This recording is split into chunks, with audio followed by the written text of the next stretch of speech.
problems never entirely disappeared. Now there's growing concern about a new generation of troublemakers. Yes, according to figures from the Association of Chief Police Officers, football hooliganism involving teenagers has almost trebled in the last few years. But the Football League is playing down the issue, pointing out that last season there were only around 100 incidents over the course of 2,000 matches. Rowan Bridge reports. This is the ugly face of the beautiful game. These pictures are from West Ham's match against Millwall in August last year. The disorder lasted for more than 5 hours.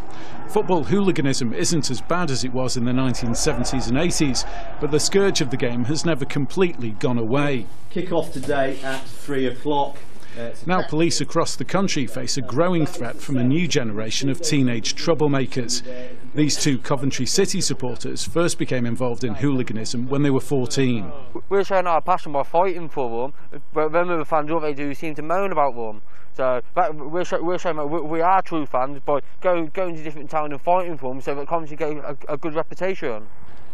Internal police figures seen by BBC News show the number of hooligan incidents involving youths has almost trebled in recent years, from 38 in the 2007-8 season to 103 in 2009.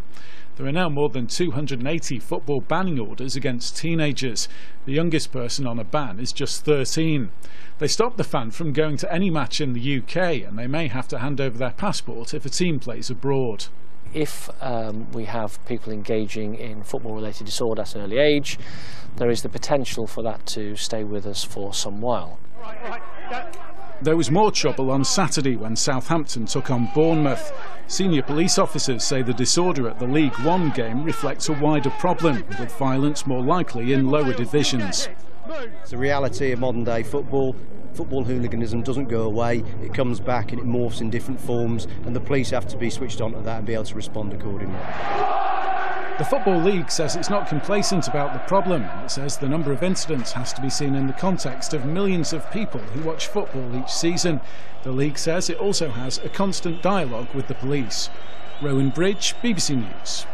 Well, we're joined by Jon Keen from the Football Supporters Federation, and Dr. Clifford Stott is a senior lecturer in social psychology at Liverpool University. Very good morning to you both. Dr. Stott, why do you think this increase in football hooliganism, specifically involving teenagers? Well, I think this has been going on for a number of years. I mean, this is not a new news story so much as it is a reflection on an ongoing and increasing problem of these youth groups in football who attach themselves to these clubs and are going around causing problems. And I think it's very important that we start to talk about that and we start to recognise it. Yeah, it's not the trebling in the number of young people being involved, trebling in the number of incidents.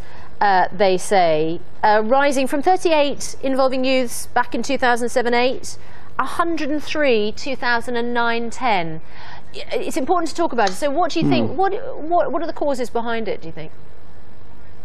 Well, I think it's just a reflection of a general problem in society. I mean, I don't really see the difference between this and the kind of antisocial violence that I experience in my local neighbourhood on a Friday and Saturday night.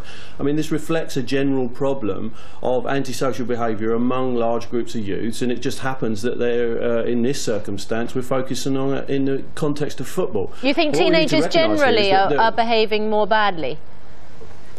No, well, I'm not absolutely convinced that that's the case. Let's be clear that what we're talking about here is a very small number of incidents across a large number of football matches, and we don't need to lose proportion in terms of the problem that we're actually talking about. But what it does reflect is this general problem of youth attaching themselves to football clubs and causing a problem, and we need to understand that. OK, Jon, do you want to pick up on some of those things? You're from the Football Supporters Federation. I mean, is it something that you're conscious of? And I know we're very careful about this. We're putting it in context relative to the bigger picture, which is that there is less football hooliganism generally.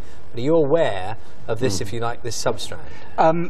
Yes, but it's very much on the fringes. I mean, let's get the figures in perspective. We're talking about just over 100 incidents, and typically over 39 million supporters attend football matches in any season. So OK, but even given those figures, the significant thing is the increase in a particular area of younger people being involved in some kind of violent incidents. Yes, I mean, I've got to agree with Dr. Stott in that this is a society thing.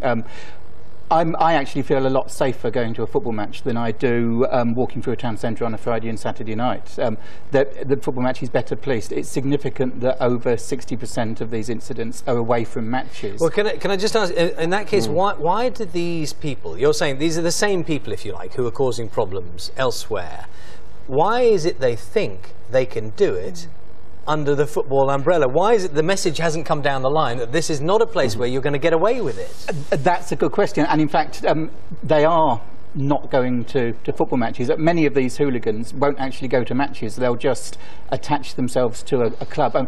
The guy was saying he was fighting in the name of Coventry. I mean, fellow Coventry supporters don't want him to fight for their club. The club certainly doesn't, the league doesn't, and the 99.99% of genuine law-abiding football supporters agree completely. They don't want these people. Yeah, well, Dr. Stott, you're the author of Football, Hooliganism, Policing and the War on the English Disease.